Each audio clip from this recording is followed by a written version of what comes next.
சொல்ற விஷயத்தை வந்து அப்படியே நீங்க மைண்ட்ல போய் திங்க் பண்ணி பாருங்க. ஆன்சர் பண்ண வேணாம். ஜஸ்ட் உங்களை யாருக்கு ரொம்ப பிடிக்கும், ஓகேவா? உங்களுக்கு யாரை ரொம்ப பிடிக்கும்? இந்த 2 கேரக்டர் இருக்கும். இந்த 2 ஆக்சுவலாக சேம் கேரக்டராக கூட இருக்கலாம். நமக்கு ரொம்ப பிடிச்ச பர்சனாக கூட இருக்கலாம். சரியா? உங்களுக்கு யாரை ரொம்ப பிடிக்கும், உங்களை யாருக்கு ரொம்ப பிடிக்கும்? இப்போ நீங்கள் இப்போ உட்காந்துருக்கீங்க இல்லையா, சடங்கு வீட்டுக்காரங்களா இருக்கட்டும், அவங்க வாஞ்சி மீனாட்சி, தென்காசி கிட்ட ஒவ்வொருத்தரும் ஒவ்வொரு ஊர்லேருந்து வந்திருக்கீங்க. இன்னைக்கு உட்காந்துருக்கிறது எதுக்கு வந்திருக்கோம்? எதுக்கு? ஒரே சைன் பண்ணி சம்பளம் அக்கௌண்ட்ல ஏறணும், அந்த பணத்தை வெளியே சம்பாதிக்கலாம். பட் அந்த கவர்மெண்ட் காசு வேணுன்றதுக்காக. சரியா? அப்போ நீங்க கவர்மெண்ட் வேலையில உட்காருது உங்களுக்கு பிடிச்ச நபருக்கு, நான் சொன்னலையா நபர், அந்த நபருக்கு எவ்வளவு யூஸ்ஃபுல்? நீங்க ஜாப் எடுக்கிறது உங்களுக்கு யூஸ், உங்களுடைய டெவலப்மெண்ட்ன்றதை விட உங்களுக்கு பிடிச்ச நபர், உங்களுக்கு யாரை ரொம்ப பிடிக்குமோ அந்த ஆளுக்கு, உண்மையிலே அந்த ஆளுக்காக தான் உட்காந்துருக்கீங்க. நீங்க எடுக்கிற வேலை அவங்களுக்கு தான் அப்பதான் இருக்கும். சரியா? இப்போ நான் பாசிட்டிவா கேட்டேன், இப்போ நெகட்டிவா சொல்ல போறேன். உங்களுக்கு யாரை பிடிக்காது? பிடிக்காத இந்த வார்த்தைக்குள்ள நிறைய நாசத்து இருக்கு. உங்களுக்கு எதிரி யாரு? எதிரி இல்லைன்னு சொல்றவங்க யாரு? எனக்கு எல்லாரையும் பிடிக்கணும், எல்லாருக்கும் என்னைய பிடிக்கணும். எப்படி? எனக்கு வந்து எதிரியே கிடையாது.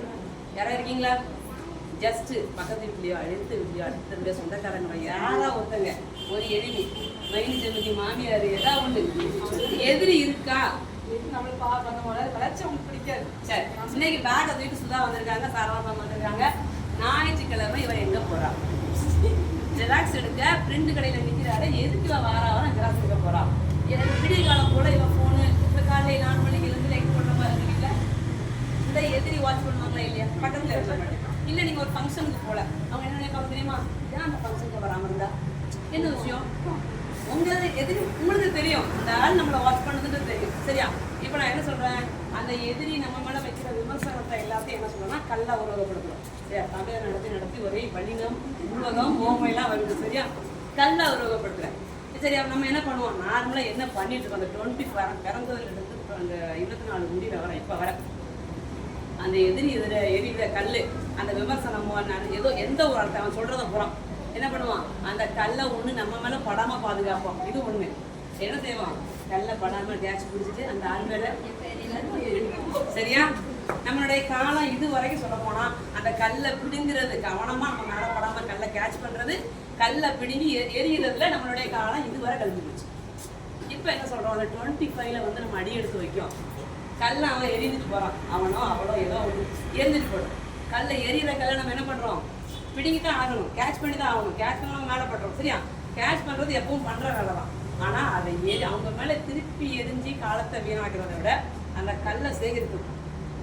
இது மட்டும்தான் சொல்லதான் சொல்லிட்டே எரிவி. நான் அந்த கல்லில் வந்து நிறைய பவர் இருக்கும். அந்த கல்லுக்கு தக்கன எஃபோர்ட் தெரியும். சரியா?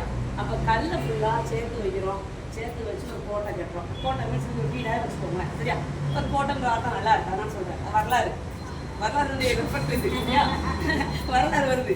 அப்போ கல்லை கோட்டை கட்டுறோம். அந்த கோட்டையில் அதில் எரியக்கூடிய கல்லில் எந்த கல் ரொம்ப அழகாக அற்புதமாக, இந்த பளிங்கு கற்கள்லாம் வச்சு பண்ணுவாங்க இல்லையா, தர்மங்கள்லாம் பார்க்கணும். அந்த மாதிரி ஸ்பெஷல் கல்லை எடுத்து என்ன பண்ணுறோம், அரியணை உருவாக்குறோம். அதுக்கு பேர் எடுத்து மேம், அந்த பேரிஃபிகேஷன் வந்து மேம் தான். NVSC அரசரியணை வந்து மேம் தான் ஆகிடும். சரியா?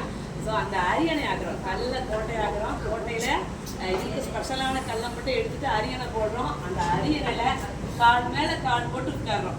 ஓகேவா? புஷ்பா படத்தில் உட்காந்த மாதிரி வச்சாலும் ஓகே. ரஜினி படம், ஜெயிலர் படத்தில் என்ன படம் உங்களுக்கு என்ன நடிகர் பிடிக்குமோ கால் மேலே கால் போட்டு உட்காரணும்.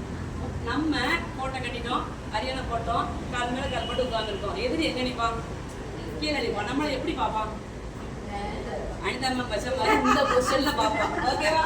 இந்த பொசிஷன்ல பார்ப்பான். அப்போ அவனுக்கு என்ன ஆகும், கழுத்து வலிக்கும்.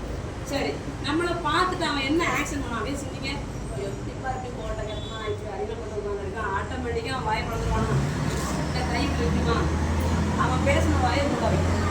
அதுக்கு நமக்கு என்ன அரியணை வேணும், அரசு அரியணை வேணும். நம்ம நிறைய பணம் சம்பாதிச்சாங்க, அவனை பதில் அடிக்க சொல்லிட்டாரு, அவனுடைய பணம் இருக்கும். பணம் மேட்டே கிடையாது. நம்ம போடுற அத்தாரிட்டி, அரசாங்க அதிகாரம், சிம்பிள், இதுதான் என்னது, அவனுக்கு நம்ம வந்து பதில் கொடுக்கக்கூடிய ஆகும். சரியா? சரி, இப்போ நான் சொல்லிட்டேன், நம்ம அவன் எதிரி 25ல எதிரி எரியிற கல்லை கூட இந்த கல்லை எடுத்து நம்ம கோட்டை கட்டி அரியணை போட்டு அதில் கால் மேலே கால் போட்டு உட்காந்து அவனை வந்து வாயை பற்றி அண்ணாந்து பார்க்க வைக்கணும்னு சொல்லிட்டேன். சரி, இதை பார்க்க வைக்கணும்னா பேசிக்கா சொல்றேன். ஒரு கோட்டை கட்டணும், வீடு கட்டணும், என்னதுலாம் வேணும்? சொல்லுங்க. பணம் வேணும். சரி, ஓகே. பணம் இருந்தா என்னென்ன பொருள்லாம் வாங்கலாம்? சிமெண்ட், கண்ணு, கம்பி, எல்லாம் சரி. இப்ப நீங்க 4 கிழமை கிளாஸ்ல இருக்கீங்க இல்லையா? இந்த கோட்டை கட்டுறதுக்கு என்னெல்லாம் மூலப்பொருளோ அதே இந்த டாபிக்ல பேசினா 3 மணி நேரம் பேசலாம். எனக்கு ஆசையா தான் இருக்கு பேசுறதுக்கு. பண்ணி நான் அடிக்க வந்துருவீங்க. சரியா? நான் அவ்வளோ பேசல. ஸோ அப்போ இந்த மூலப்பொருள் மாதிரி என்னது? 4:30 எப்படி கிளாஸ் கவனிக்கிறது, வாரம் டெஸ்ட் எழுதுறது, அடுத்து ஒரு மந்த்லி டெஸ்ட் போட மாதிரி எப்படி எழுதுறது, ஈவினிங் ஒரு கிளாஸ் போடுறோம். இது சம்பந்தமான எல்லா விஷயங்களுமே என்னது? அந்த கோட்டை கட்டுறதுக்கான மூலப்பொருள் என்னது? நம்ம அரசு அரியணையை பிடிக்கிறதுக்கான மூலப்பொருள் என்னது? இந்த ஒர்க்கு. சரியா? இந்த ஒர்க்கு இது ஒரு பக்கம். நீங்க வீட்டை தனியா படிக்கிறது அதுவும் வேணும். ஃபைனலாக அந்த ப்ரெசென்ட் பண்ணுறது ஒரு 20% வச்சுக்கோங்க. சரியா? அப்போ இது அவ்வளவும் ஒன்றா கைகூடி வந்தால் மட்டும் தான் என்னது? அந்த கோட்டையை கட்டி அரியணையை போட்டு நம்ம உட்கார முடியும். சரியா? அப்போ நான் மூலப்பொருளை சொல்லிட்டேன், கோட்டை கட்டணும்னு சொல்லிட்டேன், இவ்வளோக்குள்ள வந்துட்டீங்க. இன்னமும் சொல்லலாம், அந்த மூலப்பொருளை வச்சு பத்திரமா பொண்ணை போல நீங்கள் வீட்டை கட்டணும் அப்படின்னாங்கன்னா இன்னும் எதெல்லாம் நீங்கள் தவிர்க்கணும், எதெல்லாம் ஃபாலோ பண்ணணும்னு சொல்லலாம். ஃபாலோ பண்ணுறது ஃபாலோ பண்ணுவோம். தவிர்க்கிறது விஷயம் நிறைய இருக்குது. ஃபஸ்ட்டு வீட்டில் கோவப்படாதீங்க. எங்கள் அம்மா சொல்லுங்க, என்கிட்ட கோவப்படி வேட்டி அப்படின்னு சொல்லுங்க. எங்கள் அம்மா சொல்லலாம். நான் என்ன சொல்லணும்னா, ஏன்னா இந்த டாபிக் பேசுகிறப்ப வந்து உட்காந்துங்க. கோவப்படாத விட்டுருங்க. இது எதுக்காக சொன்னால் சினம் வேண்டாம். எதுக்குன்னா நீங்கள் கோவப்படுறோம் நல்லா வாஷ் பண்ணி பாருங்க. ஹஸ்பண்டை கோவப்படுறீங்க அப்படின்னாங்கன்னா கோவம் யார்கிட்ட வெளிப்படும்? பிள்ளைங்கிட்ட வெளிப்படுமா இல்லையா? சரி, அடுத்து எங்கே வெளிப்படும்? நமக்கு பிள்ளைங்கிட்ட ஒரு பக்கம் கையில் புக்கு இருந்தால் புக்கை படிக்க